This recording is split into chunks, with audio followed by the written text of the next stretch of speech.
What you say? So over the years, I've periodically done videos where I go through my touring keyboard rig. It's my rig. It's always been a good mix of analog and digital, old synths and new synths, hardware and software, and I always do interesting things with routing and MIDI control. This video is going to be a little different than the others. This is going to be a 4-year retrospective on my rig in that band. Which keyboards I used, how my needs evolved over time, what I swapped in and out and why, and the complicated mix of factors that go into constructing a live touring keyboard rig. Ready or not, here we come. You can't hide. Come on! I'm gonna find you. New York City! So in the first era of my time in that band, my keyboard parts were very auxiliary. Aux. Mostly textural, weird sound effect kind of parts, lots of sequencers and arpeggiators, very analog. I played a Sequential Prophet 6, an Arturia Matrixbrute, and a Yamaha ModX 6. The Prophet 6 is my favorite analog polysynth, as I've talked about a lot on this channel.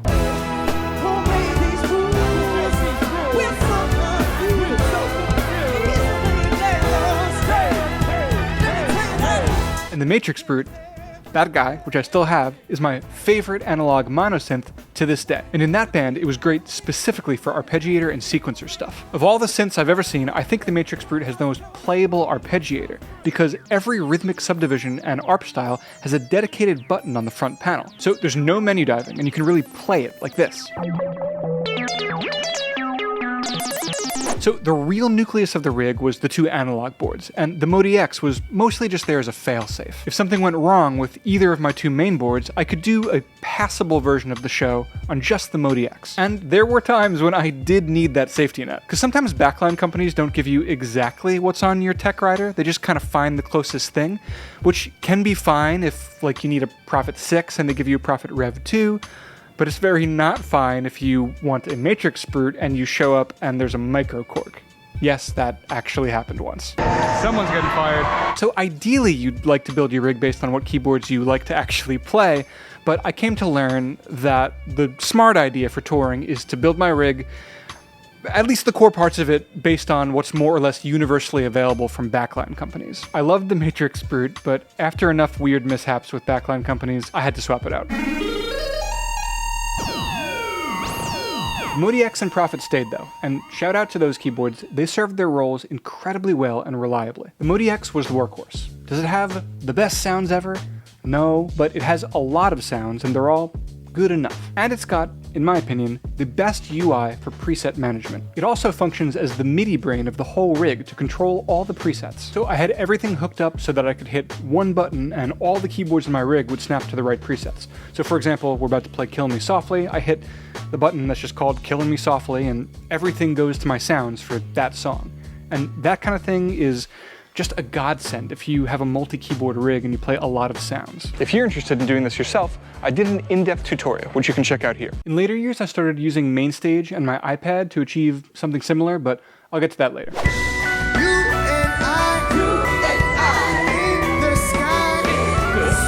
And yo, shout out to the Sequential Prophet 6. That thing is like the perfect analog polysynth. I more or less just left it on one patch and kind of continuously shaped the sound with the envelopes and filters, which is such a fun approach to using a synthesizer. It's more like an acoustic instrument where there's kind of one core sonic identity that's always there.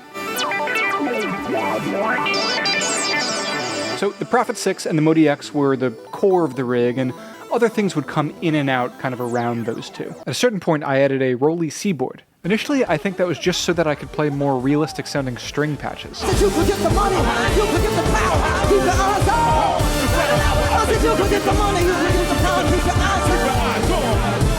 eventually, it went in all kinds of directions.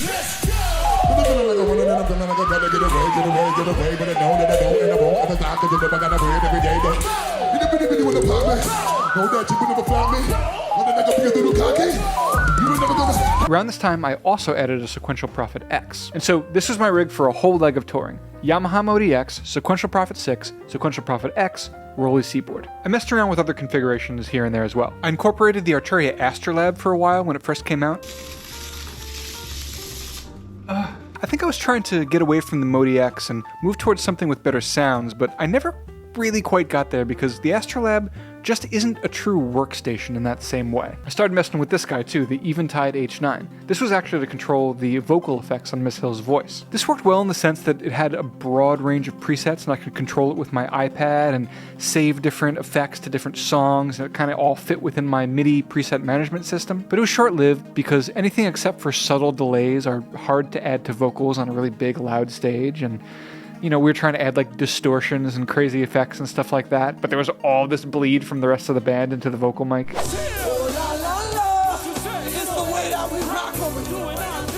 The next stretch of touring, I switched things up a lot.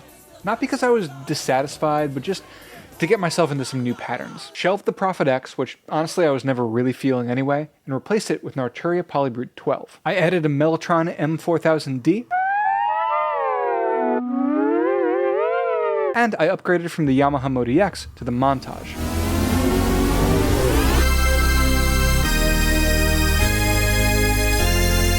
So now the rig is Yamaha Montage, Sequential Prophet X, Arturia Polybrute 12, and the Mellotron. That was a good era. I upgraded to the Montage M when it came out because they had just added this new ANX analog engine thing, but honestly, I kind of felt like it didn't really offer a whole lot more than the ModX, and I just kind of wish that I stuck to the ModX. The Polybrute 12 added a lot though. Like, a lot.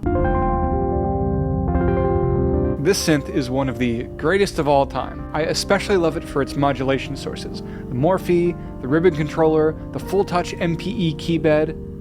All that stuff really allows you to play the synthesis.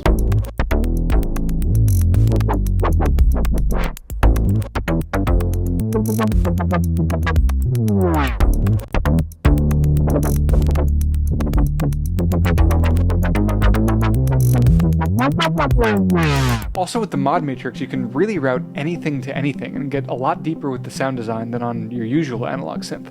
Like, I can make LFO1 control the speed of LFO2, and I can control the speed of all of that with the aftertouch, and you can go real deep with it. In fact, I like the Polybrute so much that there was this one show where I only played the Polybrute for all the synth stuff, and I played the Astrolab for pianos, Rhodes, Mellotron, clavs, and whatever else. Strumming my pain with his fingers, singing my life with his words, yeah. I controlled my patches with Mainstage, an iPad app called Logic Remote, and a foot pedal that allows me to advance to the next scene within any song in Mainstage. I think that was the most minimal setup I ever used with Lauryn Hill, and it was great.